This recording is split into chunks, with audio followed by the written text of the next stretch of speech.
जय आंटी देखने वाले बादशाह दर्शक विक्रम के राम राम और पे आप सभी का स्वागत है। तो देखिए दोस्तों, मैं आपको बताना चाहूँगा, आज मैं मौजूद हूँ बिजू सफीदों का बिजू नागरिक अस्पताल है, मैं यहाँ पर मौजूद हूँ। और मैं आपको बताना चाहूँगा कि जो अभी है डी आर जे पी चहल SMO MBBS DCS DNB बाल रोग विशेषज्ञ भाई, आपको पता है कि यहाँ पर है बिजू सफीदों के नागरिक अस्पताल में है भाई। जो छोटे केस आते हैं या कोई एक्सीडेंट का केस है या भाई बच्चों से लेकर कोई भी केस यहाँ पर आता है तो उनको है रेफ़र किया जाता है। लेकिन आज हम पहुँचे हैं, मैं आपको बताऊँ, सफीदों के नागरिक अस्पताल में हम पहुँचे हैं और जानना चाहेंगे कि जो भी जो SMO दोस्तों DRJP चहल जो कि MBBS DCH DNB बाल रोग विशेषज्ञ यहाँ पर हैं भाई पहुँचे हैं।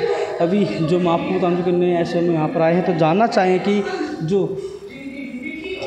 SMO हैं क्या अभी सफीदों के जो नागरिक अस्पताल के लिए क्या कुछ करने जा रहे हैं। तो अभी हम अंदर जा कर के हैं उनसे बात आप करना चाहेंगे। नमस्कार, हमारे चैनल पर आपका स्वागत है सर।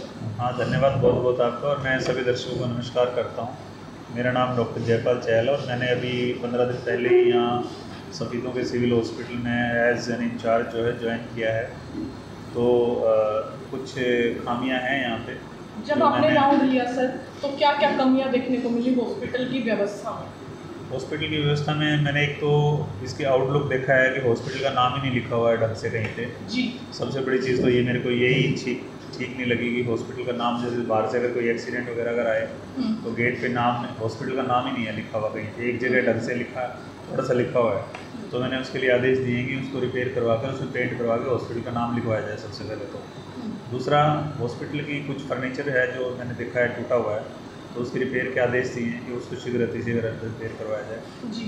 एक मुझे कुछ यहाँ पे ये पता लगा था कि जैसे डिलीवरी केसेस वगैरह को यहाँ रेफर ज़्यादा किया जाता है और यहाँ डिलीवरीज जो है वो कम होती है कंपैरेटिवली बाहर जो प्राइवेट हॉस्पिटल हैं उसके कंपैरिजन। तो मैंने अपने स्टाफों को सख्त आदेश दिया है कि कोई भी स्टाफ जो है डॉक्टर से परमिशन लिए बगैर किसी भी पेशेंट को रेफ़र नहीं करेगी। पहले कुछ ये पता लगा था कि स्टाफें शायद अपनी मर्ज़ी से रेफ़र कर देती थी अगर कोई कॉम्प्लिकेशन छोटी मोटी होती थी। तो मैंने उनको ये आदेश दिया है कि अगर कोई छोटी मोटी दिक्कत किसी मरीज़ को है तो उसको रेफ़र करने से पहले डॉक्टर से डिस्कस करें। अगर उसको भी समझ में नहीं आए तो मुझसे डिस्कस करें। मेरा फ़ोन नंबर जो है वो 24 घंटे जो है चालू रहता है। अगर पेशेंट को दिक्कत ज़्यादा है डिलीवरी केस को तो ही रेफ़र किया जाए, अदरवाइज छोटी मोटी दिक्कत के लिए रेफ़र ना किया जाए। सपोज़ करो किसी का थोड़ा बहुत ब्लड प्रेशर बढ़ा हुआ है और उसको इस चीज़ के लिए रेफ़र कर दिया जाए कि इसका तो ब्लड प्रेशर बढ़ा हुआ है, कल को इसको दौरा पड़ सकता है, तो ब्लड प्रेशर की दवाई दे के हम उसको कंट्रोल कर सकते हैं। तो उसके लिए तो रेफ़र नहीं करना। तो ये छोटी मोटी जो केसेस के लिए रेफ़र कर देते हैं उसके लिए मैंने उनको सख्त आदेश दिए। और साथ में मैंने नर्सिंग सिस्टर को भी आदेश दिया है कि ऐसी स्टाफ नर्सेज का नाम जो है वो चिन्हित किया जाए जो जानबूझकर पेशेंट को रेफ़र कर रही हैं। अगर कोई ऐसी मेरे नॉलेज में आएगी कि कोई अगर जानबूझ के कोई रेफ़र कर रही है तो उसके खिलाफ सख्त कार्रवाई की जाएगी। हॉस्पिटल में सर दवाइयों की भी अक्सर कमी देखने को मिलती है। हमेशा जो दवाइयाँ हैं पेशेंट्स को बाहर के मेडिकल स्टोर से ही लेनी पड़ती है। देखिए, दवाइयों के बारे में तो मैं ये कहना चाहूँगा कि दवाइयाँ सरकार हमें टाइम टू टाइम देती है। जो दवाइयाँ हमारे को मिलती हैं वो हम पेशेंट को ही देते हैं। लेकिन हाँ, आपकी बात बिल्कुल सच है, सभी प्रकार की दवाइयाँ जो है वो हमें गवर्नमेंट की तरफ से अवेलेबल नहीं होती हैं। तो अभी भी हमारे पास दवाइयों की शॉर्टेज है, जिसकी मैंने डिमांड जो है सिविल सर्जन मैडम को की है हिंदी चीज़ में। तो उन्होंने मुझे भरोसा दिलाया कि वो हमें शीघ्र ही कुछ नई दवाइयाँ अवेलेबल करवाएंगी। तो जैसे ही दवाइयाँ आएंगी तो उससे उम्मीद है कि कुछ जो है वो दिक्कत दूर होगी। और शॉर्टेज तो गवर्नमेंट सेटअप जो है, यहाँ 400-500 मरीज डेली आते हैं और इतनी सारी दवाइयाँ हर एक पेशेंट को हम देते हैं जो भी हमारे पास अवेलेबल हैं। और हर टाइम सारी दवाइयाँ अवेलेबल कराना हमारे लिए मुश्किल है, क्योंकि हमारे पास दवाइयाँ परचेज़ करने के लिए कोई अलग से यहाँ पे बजट नहीं होता। हमारे पास SKS है, SKS में जो थोड़ा बहुत कलेक्शन होती है उसमें इमरजेंसी के लिए हम जो दवाइयाँ हैं वो हमेशा परचेज़ करके रखते हैं। इमरजेंसी में तो नहीं प्रॉब्लम होती, पर रूटीन पेशेंट के लिए जो रूटीन के जो पेशेंट आते हैं उसमें अक्सर दवाइयों की थोड़ी कमी बनी रहती है। ये बात सच है जी। सर, इससे पहले आपके आने से पहले इतने सालों के रिकॉर्ड में आपने चेक किया कितनी बार यहाँ पर ब्लड चढ़ाया गया है और छोटे से छोटे एक्सीडेंट केस को भी बिना फर्स्ट एड दिए ही रोहतक PGI या खानपुर PGI में रेफ़र कर दिया जाता है। देखिए, ब्लड वाली तो जो बात है, मैंने यहाँ जो डॉक्टर मेरे से पहले जो चार्ज देख रहे थे उनसे मेरी बात हुई थी, तो उन्होंने कहा कि हम तो यहाँ ब्लड चढ़वाते नहीं हैं। जो भी पेशेंट आता है तो उसको ब्लड चढ़वाने के लिए हम रेफ़र कर देते हैं, जिसमें खून की कमी है जीन रेफ़र करते हैं। तो मैंने वो जो प्रथा है वो बंद कर दी है। तो मैंने यहाँ पे अभी पेशेंट है मेरे पास एडमिट, तीन खून की थैली चढ़ चुकी हैं, तो यहाँ पे ब्लड चढ़ाने का किस्सा मेरे को तो ऐसा लग रहा है शायद पहला ही होगा ये केस जिसको यहाँ ब्लड चढ़ाया गया होगा।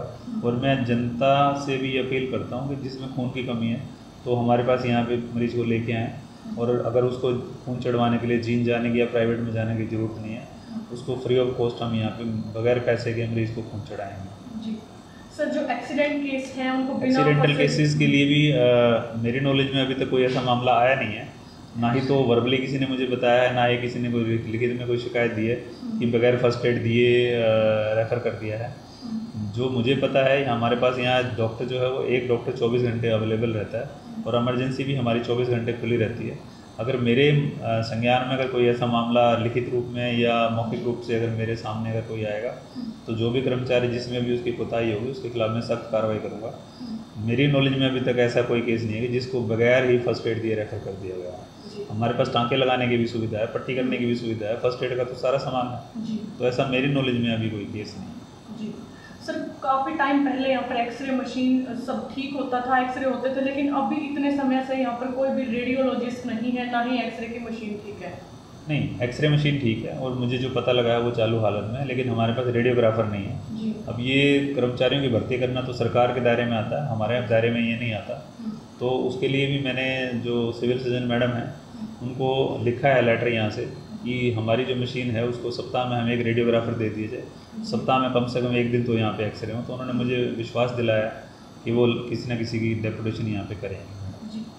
स्टाफ के साथ मीटिंग लेने के बाद सर क्या रणनीति बनाई गई है, कैसे स्टेप बाय स्टेप जो हॉस्पिटल की व्यवस्था है उसको सही ढंग से किया जाएगा? देखिए, मैंने जो डिलीवरी से रिलेटेड आपको बताया है कि भाई स्टाफों को निर्देश दिए हैं कि छोटे मोटे केस को किसी को रेफ़र ना किया जाए। उसी प्रकार बाकी जो हमारे डॉक्टर्स हैं इमरजेंसी में जो डील करते हैं तो उनके साथ भी मीटिंग की है, उनको भी बताया कि छोटे मोटे केसेस जिनको रेफ़र करने की ज़रूरत नहीं है बेमतलब में रेफ़र ना करें, जिनको हम यहाँ पे एडमिट करके इलाज कर सकते हैं उसका यहीं पे इलाज करें। उसके अलावा मैंने उनको ये भी निर्देश दिया है कि जैसे वो अब दूसरे कमरे में बैठ के मरीज़ देखते हैं, मैं इधर बैठ के मरीज़ देखता हूँ, तो मुझे पहले पता लगा था कि जो इंचार्ज यहाँ पे होते थे वो मरीज़ नहीं देखते थे। तो मैं अब ये मैंने तो आने के बाद एक अपना रजिस्ट्री अलग लगा दिया है जिसमें कि मैं डेली ये देख के मैं जिस दिन से यहाँ पे आया हूँ मैं डेली मरीज़ देखता हूँ, मैं मरीज़ का नाम भी लिख रहा हूँ, मरीज़ की उम्र भी लिख रहा हूँ, वो किस बीमारी के साथ मेरे पास आया है वो भी लिख रहा हूँ। ये ऊपर नए मरीजों का डिटेल है, ये नीचे पुराने मरीजों के नंबर हैं। तो मैं डेली जब भी यहाँ बैठता हूँ तो मैं ये मरीज़ देखता हूँ, उसका नंबर है। मैं 80 से 90 मरीज़ जो है वो जब से मैं यहाँ पे आया हूँ डेली देख रहा हूँ, ये आज तक का रिकॉर्ड है इसमें। तो मैंने जो मेरे जूनियर डॉक्टर्स हैं जो कि स्पेशलिस्ट नहीं हैं, जो मेरे साथ काम करते हैं, मैंने उनको भी यही बोला है कि उनके पास जैसे कोई अगर ऐसा मरीज़ आता है जो उनकी समझ से बाहर है तो वो उसको रेफ़र करने से पहले एक बार मुझसे कंसल्ट जरूर करें, ताकि अगर मैं यहाँ उसको मैनेज कर सकूँगा तो हम लोग उसको कोशिश करेंगे कि यहीं से यहीं इलाज करें। बेमतलब में मरीज़ को हम खानपुर, जींद या दूसरे मेडिकल कॉलेज रोहतक वगैरह में ना भेजें। सर, सफीदों की जनता को क्या संदेश देना चाहेंगे हमारे चैनल के माध्यम से? देखिए, आजकल बरसात का सीज़न है, मैं सबसे पहला संदेश तो ये दूंगा कि बरसात के सीज़न में हम जगह जगह पानी खड़ा होता है, उसमें मच्छर पनपते हैं। तो हमारी भी टीमें जाती हैं एरिया में, तो अगर किसी के घर में अगर पानी खड़ा है या आसपास में कोई गड्ढा है, पानी खड़ा है, तो उसमें पानी को खड़ा ना रहने दें, उसमें काला तेल डाल सकते हैं ताकि उससे मच्छर ना पनपे। ठीक है। और जैसे ड्राई डे बनाएं, ड्राई डे का एक कंसेप्ट है जिसमें सप्ताह में एक दिन अपने जो कूलर में पानी जो है वो खाली करके उसको सूखा करें। जो पानी लगातार कूलर में भरा रहता है उसमें मच्छर के लार्वा पनपने लग जाते हैं, तो उससे बीमारी फैलती है। पिछले साल मुझे जब मैं असम में था तो मुझे पता लगा था कि सफ़ीदों में डेंगू के काफ़ी ज़्यादा केसेस हुए, डेंगू बहुत फैला था। डेंगू फैलता है मच्छर के काटने से, और आजकल बरसातों का सीज़न है, मच्छर ज़्यादा फैलते हैं, तो मलेरिया तो कम है आजकल, लेकिन डेंगू के केसेस ज़्यादा आते हैं। तो मैं सभी से अनुरोध करूँगा कि जहाँ भी पानी उनको घर के आसपास पानी है उसमें थोड़ा काला तेल डालें, और घर के अंदर देखिए एक घर के अंदर कूलर और एक फ्रिज, ये हम खुद साफ़ करें। फ्रिज के पीछे एक टोकरी बनी होती है जिसके अंदर फ्रिज का पानी इकट्ठा होता है, उसके अंदर भी जब हमारी टीमें जाती हैं चेक करने के लिए, घर घर जाते हैं, जिससे हमारे जो MPSW वर्कर वगैरह जाते हैं, तो कई बार उसमें भी मच्छर के लार्वे पाए जाते हैं, तो उसको भी समय समय पर साफ़ करते रहें ताकि उसमें भी मच्छर ना बने और बीमारी फिर ना फैले। सर, जो लाइसेंस बनवाने के लिए भी जो मेडिकल होता है उसके लिए भी हाँ, उसमें जो लाइसेंस की मेरे पास सफेदों के कुछ लोग असम में आके लाइसेंस बनवाने आते थे, तो मैं उनसे पूछता था क्या दिक्कत है। तो दिक्कत यहाँ पे यही आती है कि डॉक्टर्स तो डेली बैठते हैं लाइसेंस बनाने के लिए, लेकिन यहाँ पे ऑप्थेल्मिक असिस्टेंट नहीं है। आंखों की जांच जो है वो ज़रूरी होती है करने के लिए, तो उसके लिए भी मैंने सिविल सर्जन महोदय को जो है लेटर लिखा है यहाँ से कि सप्ताह में किसी 2 दिन, कोई भी 2 दिन जो है ऑप्थेल्मिक असिस्टेंट की यहाँ ड्यूटी लगाई जाए। अगर किसी की ड्यूटी लग जाती है तो हम लाइसेंस के लिए वो 2 दिन फिक्स कर देंगे, फिर जनता जो भी बनवाने आएगी उन 2 दिन में ही आएगी। अभी तक किसी की डेपुटेशन नहीं हुई है, मैं उम्मीद कर रहा हूँ कि मैडम शीघ्र ही किसी न किसी की डेपुटेशन करेंगे। अभी तक तो हम यही कर रहे हैं कि आंखों के चेकअप हम किसी प्राइवेट हॉस्पिटल से करवाते हैं, उसके बाद हम लाइसेंस यहाँ बनाते हैं। लाइसेंस डेली बनते हैं। कोविड वैक्सीन का, जैसे कि सरकार ने कोविड वैक्सीन का फ्री कर दिया है कि मतलब अब 60 से नीचे भी फ्री लगेगी। अब मैं तो उसके लिए आप क्या कर रहे हैं? अब तो जो गवर्नमेंट की गाइडलाइन है वो ये आगे 18 साल से ऊपर भी जो है वो सभी को कोविड वैक्सीनेशन हो रहा है, और उसमें बूस्टर डोज के जो ड्यूरेशन है वो कम कर दिया है। देखिए, पहला टीका और दूसरे टीके का तो सभी को पता है। बूस्टर डोज का जो पर्पज़ है वो ये होता है कि जो कोरोना के खिलाफ हमारी बॉडी में जो इम्यूनिटी जो है उसको बढ़ाना, बूस्ट करना। बूस्टर का मतलब ही होता है बूस्ट करना। शहर में जाएंगी और घर में ही जो है कोरोना का टीका लगाएंगे।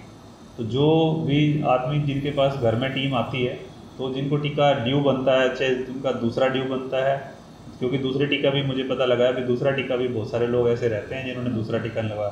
पहला टीका तो ऑलमोस्ट सभी को लग चुका है, लेकिन दूसरे में अभी जो जींद डिस्ट्रिक्ट की जो रिपोर्ट है वो 74% लोगों को सेकंड डोज लगी है अभी। तो सेकंड डोज में भी हमारा जो ज़िला है जींद ज़िला, उसमें अभी जो है 26% की कमी है।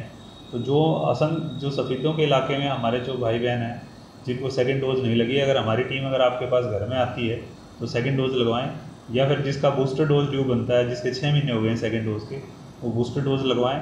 यहाँ टीकाकरण हॉस्पिटल में डेली होता है, तो यहाँ कभी भी आगे टीका लगवा सकते हैं। जी सर, सफ़ेदों का जो सामान्य हॉस्पिटल है इसको सफ़ेद हाथी कहा जाता है, तो आप जनता से ऐसा क्या कहना चाहेंगे कि आपको लगता है जो तस्वीर है वो जल्दी बदलने वाली है?